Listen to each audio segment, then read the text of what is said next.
I think every one of you would love to max out your gameplay in CS2.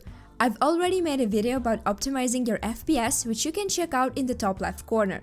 But in this video, I'm gonna show you how to fine-tune your actual game process. What am I talking about? Binds and console commands. These are the real deal that will elevate your game.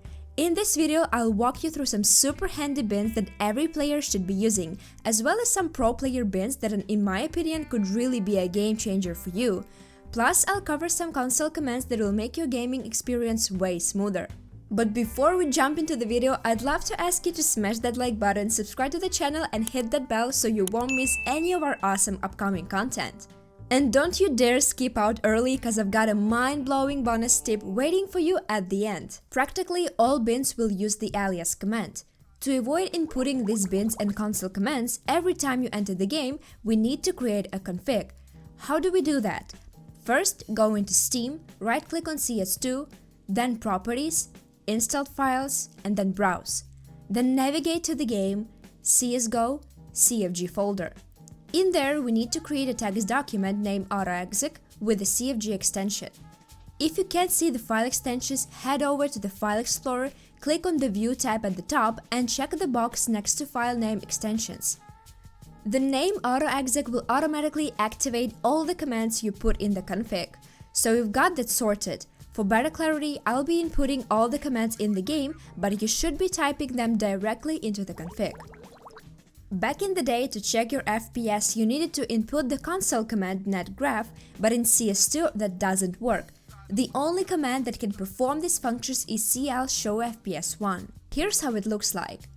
Its design can hardly be called convenient, but if you need to constantly see your frame rate, this is what you need. And keep that in mind, this command will eat up a few of your FPS, so bear that.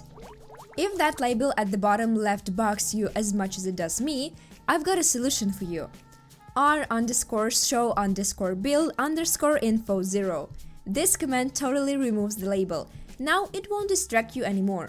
Graphics in CS2 are somewhat different from CSGO, especially in terms of colors. They appear more vibrant.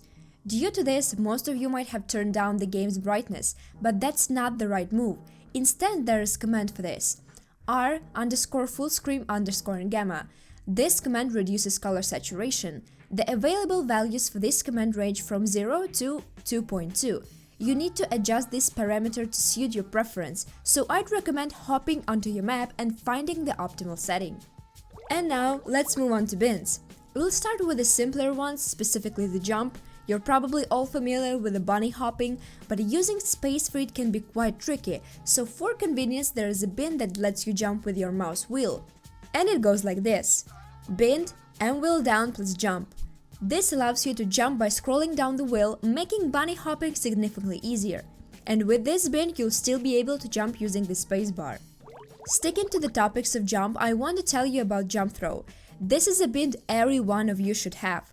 On any map, there are grenades that require it. I'm sure there have been times where you or your teammates missed with grenades. Sometimes such misses can be game deciding. To ensure all your grenades land exactly where you want them, you need this bind, and it looks like this.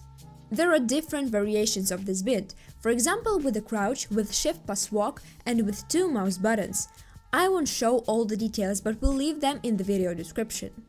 And lastly, a bind related to jumping is the bind for high jump. Honestly, I wouldn't really recommend using it, as this is something you can and should learn on your own. This bind will only be useful for those who are new to the game or have no desire to improve their gameplay. And here's how this bind looks. Another super handy bind is for dropping the bomb. Usually to drop the bomb, you'll have to press 5 then G and switch back to your weapon. With this bind, you can do it all with just one button. Here's how the bind looks. I've been using it since the day of CSGO and it had saved me more than once. If I had to choose only 3 binds to use, this one would definitely be on that list. Another bind I'd put on that list is the grenade binds. After I started using them, my gameplay improved significantly. Now by pressing just one button, I can quickly pull out the grenade I need, whether it's to assist a teammate or, for instance, extinguish a Molotov under me. You don't need to enter these binds in the config. The game settings now allow you to assign a specific button for each grenade. The only advice here, don't use a bin for the EG grenade because pressing 4 will select it by default anyway. Now I'll tell you about a bin that might not seem obvious at first. You might think it's pointless, but hear me out before jumping to conclusions. It's a bin to increase the radar size. Why, you might ask? Let me explain with an example. Consider a situation where you need to push through smoke, but as you pass through, you might bump into the wall or miss the entrance. Despite my considerable experience, I found myself in this situation more than once. Here's how the bin looks. The first number is the size of your regular radar, and the second is how much to zoom in. After I set this up, I stopped finding myself in such predicaments. Also, when learning grenades and in competitive matches, a bin to increase the crosshair size is incredibly useful. The first number is the size of your crosshair, and the second one is the size of the enlarged crosshair. Most professional players use this bin because there are many complex grenades that are much easier to throw with such a crosshair. It's a must-have bin for all of you. Finally, I'll show you 3 bins that will help you to practice grenades on your own server. The first one is for repeating the last grenade. With this, you can test new flashes and all other grenades. In short, it's a must-have for all of you. The second bin is for Noclip.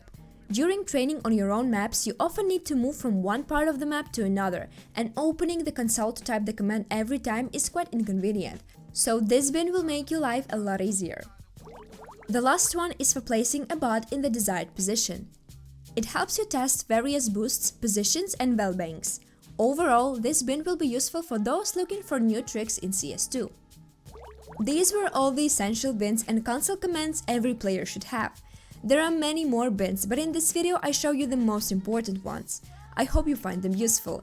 If so, please like this video and let me know in the comments if you'd like to see a video where I explain how to set up your server for grenade training. That's it for now, see you in the next video, bye bye!